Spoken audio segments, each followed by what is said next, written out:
My name is Joseph Spece. I graduated from BC in 2005, and I'm back here today on this beautiful autumn day via an invitation by Dr. Suzanne Matson of the English department to read from my first book of poems, Roads. I am someone who is more of a lightning flash sort of poet. I rarely sit down and toil, although I may do a lot of editing. For me, the process is I get an idea, I sit down, dedicate myself to it, and most often the poem is written in 10 minutes, no matter the length. I may go back and edit it, but it is not something that I generally pore over. When the inspiration comes, it outs. Tonight, the final poem that I'll be reading is called Roads. The inspiration for the poem was actually a popular film, which is not generally where I draw my inspiration from. It's from a film called I Heart Huckabees, which is sort of a dark comedy filled with a lot of mordant wit.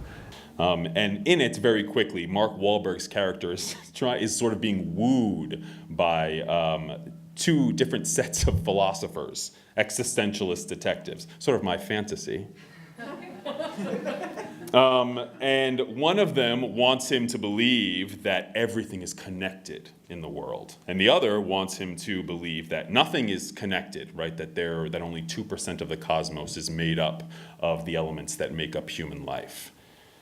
And it occurred to me that even if that were true, that wouldn't change the obligation we have to the aesthetic and to the ethical. The poem is called Roads. No planets strike flint along the bays of Sirius, with motion to making more Vatic a light than she already spreads. They forge instead a maven breadth within their own smoking atmospheres.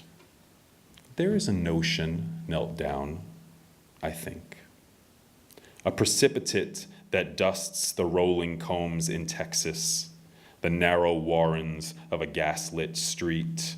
A young boy adopts the abstract, moved. And his byways surge with a prompt like Mars and Neptune know in turning space, aware, without the faculty of awareness, that with a body like this, so limp to divination, so rocky, that acquiescence to cold fails and falls and belongs someplace quite else. That being so charged with sense, only valor remains. Thank you.